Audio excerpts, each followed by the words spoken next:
यहाँ बात करेंगे भारतीय एयरफोर्स के 4 राफेल तैयारों ने भारतीय हदूद में मकबूजा कश्मीर में पेट्रोलिंग सिक्योरिटी सराय। भारतीय एयरफोर्स के तैयारों ने 229 और 30 अप्रैल की रात की।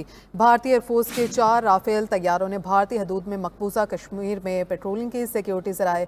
भारतीय एयरफोर्स के मुताबिक तैयारों ने 229 और 30 अप्रैल की रात की है। भारतीय एयरफोर्स के 4 राफेल तैयारों ने भारतीय हदूद में मकबूजा कश्मीर में पेट्रोलिंग की। तफसीलात जानेंगे बिलाल अफरीदी से। बिलाल, आगाह कीजिएगा इस मुताल्लिक।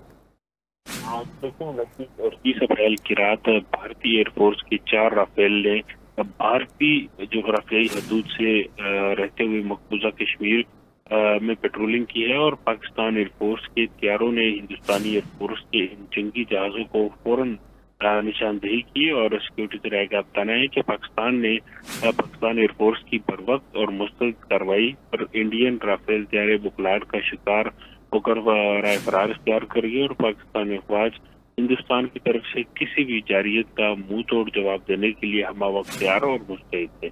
जी अच्छा बिलाल, ये भी बताइएगा कि ये पेट्रोलिंग जो है ये कहाँ किन इलाकों में की गई है?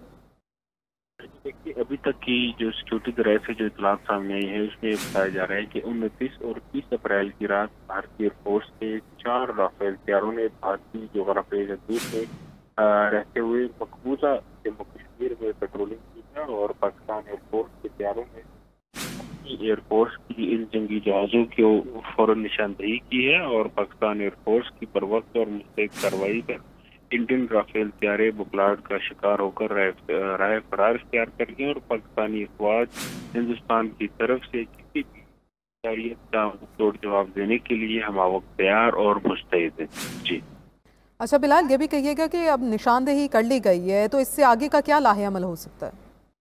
देखिए, निशानदेही कर ली गई है और पूरी रिस्पॉन्स पर जो है वो राफेल तैयारे जो है वो बुखलाहट का शिकार भी हो गए और वापस जो है अपने हदूद में भी दाखिल हो गए हैं। तहाँ पाकिस्तान की जानिब से ये वाज़ेह पैगाम दिया गया है।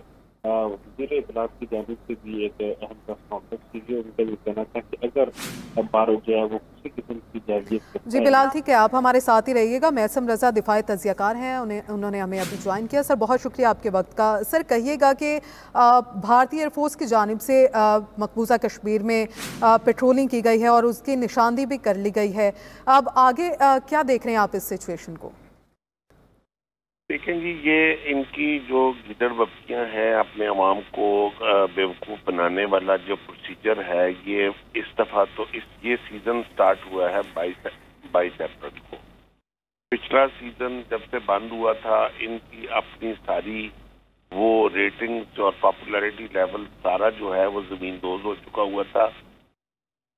एक फैक्टर मैं आपको बताता चलूँ, आपको मैं याद दहानी कराता चलूं कि राफेल तैयारे जब डील हुई थी तो एक बहुत बड़ा स्कैंडल इसके अंदर से निकला था, जिसमें मोदी साहब के अपने रिश्तेदार जो मुल्क से फरार हो गए थे, बहुत बड़ा कमीशन फ्रांस से इन्होंने राफेल तैयारों की मद में लिया था 2019 के बाद। अब जब से वो तैयारे लिए गए थे, वो कमीशन खाए गए थे, अब वो पब्लिक उनसे ऊपर सवाल उठा रही थी कि ये थर्ड जनरेशन के जहाज जो तुम लोगों ने लिए हैं, ना इनकी अपग्रेडेशन है, ना ये उड़ सकते हैं, ना ये कुछ कर सकते हैं। तो अब ये थोड़ा सा उस पब्लिक प्रेशर को हटाने के लिए और थोड़ा सा आवाम के अंदर एक खून गरमाने के लिए ये ऐसी गिदड़ बप्पियों वाली परवाजें उड़ाएंगे। इनको पहले भी पता है 2019 में जो इनको हजीमत उठानी पड़ी, जो इन्होंने नाक मुंह लपेट के जहां से भागे, जिस तरह ये उसी तरह अपनी आवाम को अब दोबारा बेवकूफ़ बनाने जा रहे हैं। लेकिन ये मैं इनको बताता जाऊं कि ये वो पुराना दौर नहीं है। आप ये इन 5 सालों में बात बहुत आगे निकल जा चुकी हुई है। हम इंशाल्लाह इस वक्त 5th जनरेशन एयरफोर्स से ऊपर पहुंच चुके हुए हैं और आपको एक बहुत बड़ा सरप्राइज इस वक्त मिलेगा अगर आपने इस दफा हल्की सी भी कोई दारंदाजी करने की कोशिश की। मकबूजा कश्मीर में ये इन्होंने कल रात से अपनी एयर पेट्रोलिंग शुरू की हुई है, सिर्फ अपनी आवाम को हरासा करने के लिए और मजलूम कश्मीरियों को डराने के लिए। लेकिन ये भूल गए हैं कि हमारी कौम, ये मुसलमान कौम, ये मौत से इतना प्यार करती है जितना ये लोग अपनी जिंदगी से भी प्यार नहीं करते।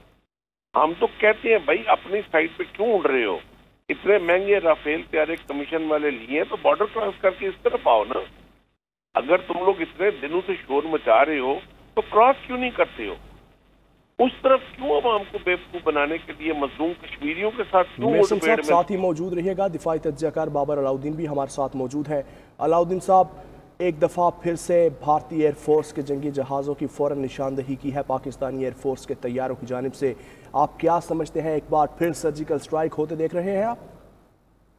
जाहिर है जब रिकॉनेसेंस एयरक्राफ्ट इस तरीके से रैकी करेंगे और लाइन ऑफ कंट्रोल के साथ आउट दो रिमेनिंग अपने एरिया में, तो पर्पस ये होता है, जाहिर है उनके जहन में कुछ प्लान्स होंगे, कुछ उन्होंने अपनी स्ट्रेटजीज बनाई होंगी, तो एक ऑपरचून मूवमेंट का इंतजार करने के लिए इस तरह के एयरक्राफ्ट्स को, फाइटर एयरक्राफ्ट्स को जब बॉर्डर के साथ साथ आप उनकी फ्लाइट्स करते हैं तो आप कोशिश यही होती है कहीं से आपको कोई वल्नरेबिलिटी मिले तो उसको आप निशाना बनाएं। लेकिन ये तो दुश्मन की सोच है ना जी, ये दुश्मन की सोच है। अभी जाहिर है हम लोग भी हैं, हमारी एयरफोर्स भी है, हमारी भी डिफेंस सिस्टम भी वहाँ पर मौजूद है और उनको भी एग्जैक्टली पता है कि किसको किस वक्त किस तरीके से टेक ऑन करना है। तो अगर वो ये समझते हैं कि इस तरह की फ्लाइट से वो कोई डरा सकते हैं या किसी को दबाव में ला सकते हैं पाकिस्तान की फोर्सेस को, ये तो बेवकूफ़ी है। ये ऑफेंसिव पोस्चर है, ऑफेंसिव पोस्चर का जवाब भी फिर उसी तरीके से मिलता होता है। कोई ऐसी बात नहीं है, हम जहाँ पर ज़रूरत है वहाँ पर हमारा भी ऑफेंसिव पोस्चर है। अगर वो बॉर्डर को क्रॉस करने की कोशिश करेंगे तो फिर आपको याद है फरवरी 2019 में क्या हुआ था, तो उनको 10 दफ़ा सोचना पड़ेगा। फिर मैं बार बार ये हम बात करते हैं कि इस तरह की सिचुएशन में एस्केलेशन को बढ़ावा देना या एस्केलेशन को एक लिमिट से ऊपर ले जाना आसान होता है, डी एस्केलेट करना पर बड़ा मुश्किल हो जाता है। तो उनको ये ज़हन में रखना चाहिए कि अगर छोटी सी भी उनकी किसी हरकत से अगर कोई बड़ा तनाज़ा या कोई कॉन्फ्लिक्ट शुरू हो जाए तो फिर उसको ख़त्म करना उनके बस में नहीं होगा। कल को जाके जो दुनिया के सामने इन्होंने रोना है, पीटना है, बीच में इन्होंने फिर सालसी के लोगों को बीच में डालना है, तो क्यों ना भी अकल के और होश के नाखून लिए जाएं और इस तरह की चीज़ें ना की जाएं। इस तरह से कुछ हासिल नहीं होता। जो अगर वो समझते हैं कि इस तरीके से पाकिस्तान को वो सबड्यू कर लेंगे तो अंडरमाइन करने की बात है। पता उनको भी है, उनके जो 3 स्टार जनरल ने कल क्या कहा है, ये दुनिया में कोई अपनी नौयत की वाहिद एग्जाम्पल होगी कि एक किसी फौज का इतना सीनियर रैंक का फील्ड कमांडर खुद क्या कह रहा है। उसकी फॉर्मेशन कमांडर है जो कि फॉर्मेशन वहाँ पर डिप्लॉयड है, और ज़ाहिर है उसके पास जो इन्फॉर्मेशन है वो इन्फॉर्मेशन मूडी के पास भी नहीं है, तो उसी की बात सुन लेते। अगर नहीं सुनी तो फिर ठीक है, फिर जो होगा फिर देखा जाएगा। हम भी तैयार हैं, लेकिन अभी भी हमारी तरफ से चाहे हमारी मिलिट्री लीडरशिप है या पॉलिटिकल लीडरशिप है, कोई इश्तियाल अंगेजी पर मबनी बयानात नहीं आ रहे, हम वॉर मॉन्गरिंग नहीं कर रहे। हम अभी भी ये कह रहे हैं कि अकल के और होश के नाखुन हो। लेकिन अगर कोई ये समझता है कि हमारी इस तरह की सोच और स्ट्रेटजी कि शायद हमारी कमज़ोरी है, तो ये उसकी भूल है। कमज़ोरी बिल्कुल नहीं होती, रिस्पॉन्सिबिलिटी के साथ इंसान को बिहेव करना चाहिए। एक मुल्क है और एक खित्ता है, उसको आप अपनी ज़ाती नफरत और इंतहा पसंदी की सोच पर अपनी पॉलिसीज बना के अगर आप जंग या कॉन्फ्लिक्ट तरफ ले जाना चाहते हैं और आपको किसी की बात समझ नहीं आती तो ठीक है, फिर हम तो तैयार हैं ही हैं, फिर देखा जाएगा क्या होगा। जी ठीक है, बाबर अलाउद्दीन और हमारे साथ मौजूद है और मैसम रज़ा दिफाई तजियाकार हमारे साथ मौजूद है। बहुत शुक्रिया आप दोनों के वक्त।